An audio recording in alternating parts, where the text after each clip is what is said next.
Good morning, everyone, and thanks for checking in on another video here on Keep Running with BK. And I'm actually driving down to the bike trail. I'm going to be doing my half marathon time trial here, and we'll probably be running sometime in the next 15 to 20 minutes. But I just wanted to capture a few thoughts to share with you, which I'll do right after this.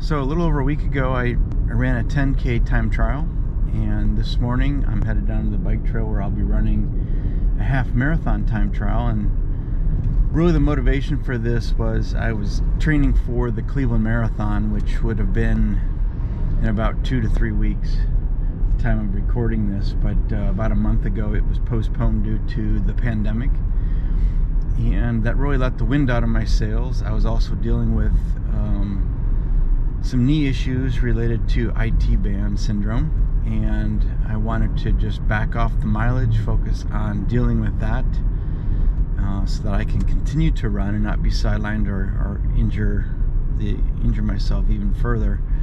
But I wanted to salvage all the training that I had put in, so I decided to run these time trials to capture, my fitness level and how my speed work, the 80-20 approach, has been working. And I also wanted to kind of capture a baseline time. It's been a long time since I've actually raced a 10K or a half marathon. I've done mostly trail runs or trail races over the past decade, about 1 or 2 a year. Not racing as much as I used to, primarily just because, as I've shared on this channel for years, I was always running too hard too often, and after a few decades of that, your body takes a lot of wear and tear, and I was experiencing a lot of injuries, minor things, nothing major, but that constant stop-go, distractions, setbacks, and things like that can just wear on you, and I just really lacked the motivation to really push myself. But also having 2 girls that, were in their teen years and that sort of thing, I wanted to be more available for them and not out running all the time either. So a little bit of life balance there. There's lots of reasons for it, but I'm at that stage now where, discovering the Maffetone Training Method last summer, it really rejuvenated my running. I've been able to increase my mileage and actually enjoy running again. And I completed my first ultra marathon back in October last year, and inspired to maybe do another marathon, which is why I kind of started down this path again. So anyways, the pandemic has really changed a lot of things, and today, as I do this time trial, I just want to share a few thoughts about how I'm feeling. It's interesting. I'm nervous, I'm anxious, just as if it was a race, even though I'll be running by myself. I have a friend who's going to meet me here and ride along on his bike and video record for me, since my nephew has a lacrosse game and unable to do it this morning. It's a little bit warmer, a few degrees warmer than originally thought. It's about 50 degrees, it's overcast. I'm hoping the rain holds out. It's not supposed to rain till later. I feel very comfortable with what the first half of this is going to feel like, just because I did the 10K time trial last week and I felt really good about that. I was almost spot on with what my target was. So I'll be running a little bit slower for a half marathon, so I should easily be able to do that. It's that second half. I've not run hard. I've run hard for an hour. I've done that a few times. I'm comfortable with that, but to go for about an hour and 46 minutes, I think, is the projected time for this. It's a little nervous, and that's a long time to run, and you don't want to disappoint yourself. I don't want to disappoint myself. but I'm gonna go out there and give it my best shot and put a baseline in the books. And I actually turned 50 here in a couple weeks, and so I'll have some target times here to kind of shoot for, to improve upon, and actually set a new age group personal best in the weeks to come, in the months to come. So I'm here. I'm gonna park and do a little warm-up. Well, really, I'm not gonna do a warm-up. I'm actually gonna just do a little stretching and staying loose until my friend gets here. But again, thanks for checking in on this video, and I hope you enjoy some of the footage here from the run. And I look forward to, on the ride home, just sharing some thoughts of how it went, and hopefully I've got good news to share with you. So with that, let's get to it. All right, so we're doing the final preparations here. I'm a little loosened up. One more restroom break, and we're gonna get started. So all right.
All right, we're about 3 miles in, so almost a quarter of the way done.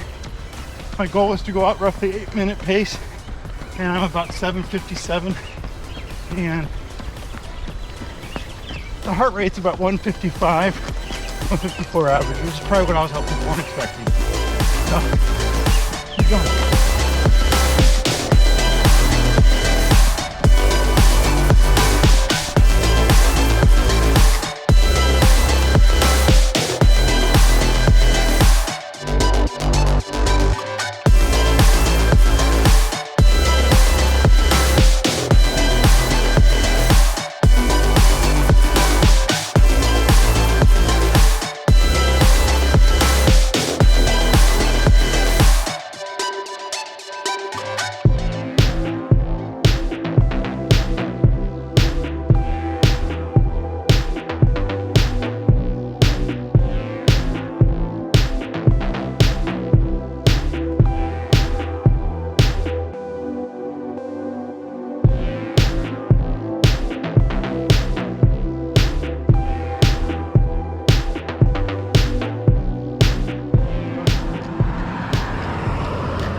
All right, so we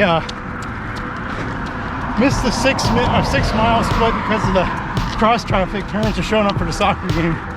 But almost halfway,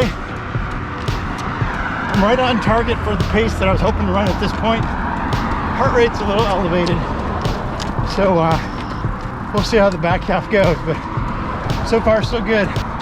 Ready to head back soon.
So just took the 9-mile split.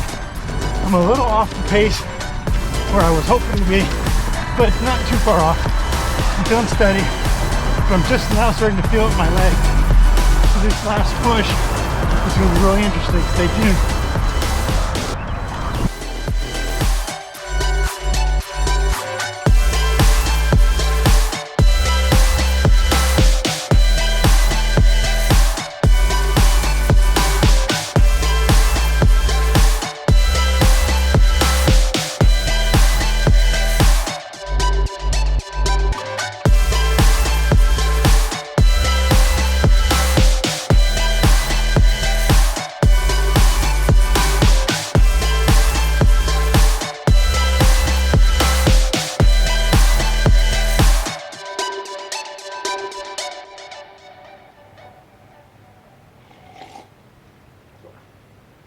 Well, as you can see, I'm not in my car, and as you could probably tell from the end of the video there, the battery died, and I don't understand why. Just around the 9-mile mark, just after that. So, you know, that last 4 miles was definitely working. I shared there near the end that my legs were starting to feel it right around the 9-mile mark, and the pace dropped off mile 10 by about 10 seconds. I think I had like an 8:02, followed by an 8:01, and then an 8:12. So those 3 miles right there, I kept the heart rate pretty much the same. I think it was 166, 167, 168. So fairly even, but the pace was definitely falling off. I was definitely starting to inch towards being tired and hurting a little bit. But dug deep, heart rate went up to like 170, 171, but I was able to manage a 176, that'd be terrible. A 756 13th mile. So I was able to dip down below 8 again and finish up with basically a time of 1:43:43, or a 7:57 or 7:55 pace average for the entire half marathon, which, you know, is a little bit slower than I think the target. I also dug into the archives a bit, and the last time I ran a half marathon for time was 8 years ago, so 2013, when I ran the Flying Pig half marathon for like the 3rd or 4th time, and there I ran slightly faster than I did this time. I think it was a 1:43:13. So that sounds encouraging, but the reality was when I hit the 10-mile mark on the big hill climb in that race, I got a knot in my calf that basically forced me to basically stop and walk and then hobble to the finish line. So I was averaging there a good half minute a mile faster than what I ran yesterday. But again, that was 8 years ago. I was younger, faster back then. The year before that, I ran the Canton Marathon about a minute faster than that. So I was already kind of on a trend of slowing down a bit. Yeah, my fastest half marathon was 17 years ago at the 2004 U.S. Air Force half marathon, where I ran 1:29:24, 25, somewhere in there, which is about a 6:55, 6:57 per mile average pace. So, you know, here I am almost 20 years later, and, you know, just getting back to doing speed work and running hard for over an hour for the first time in a long time, and I was about a minute per mile slower. And like I thought I mentioned somewhere along this video, I do feel that I've got a lot more to tap into. I think there's still a lot more improvement that I can make, and I feel I can at least get back to where I was running 7 years ago. So I think I can, you know, drop another 20-30 seconds per mile average on this, say, a year from now, probably when I attempt something like this again. With that said, I am kind of glad that this is over, and I can kind of start thinking about what I want to do next, which I will share in probably my next video, which will be the end of month review for April. I'll kind of look back on what was accomplished during this 80-20 training block and talk about what my plans are for the summer in more detail and what I'm thinking about next as my big goal or big thing I'm going to be training for. But I do want to just give a quick shout out to my friend Mike. We've been friends for 25, going on maybe 30 years, somewhere in there. He was willing to answer the call. As I mentioned, my nephew was not able to record for me. He had a lacrosse game, so I called him the night before and said, hey, I don't know if you're doing anything, but if you'd be able to meet me at the halfway at the bike trail. So the bike trail is roughly halfway between him and I, and probably once or twice a year we meet down there for a good long talk. He rides the bike, I run, we talk, and this time I told him I could really use some help. You video record, and you can talk all you want. I don't know how much talking I'll do. I'll probably be pretty focused. I'm just going to focus on running, and so that's what we did. But Mike, I appreciate that. Big shout out to you, and let's do it again real soon. But as always, thanks for checking out the videos. If you found value in it or you learned anything, I'd really appreciate you clicking on the thumb there and giving me a like. Subscribe to the channel. I'd love for you to share your thoughts in the comments below about what your half marathon goals are, or maybe what your goals are for this upcoming summer, and what you're planning on doing there. But until then, run safe, run smart, and keep running.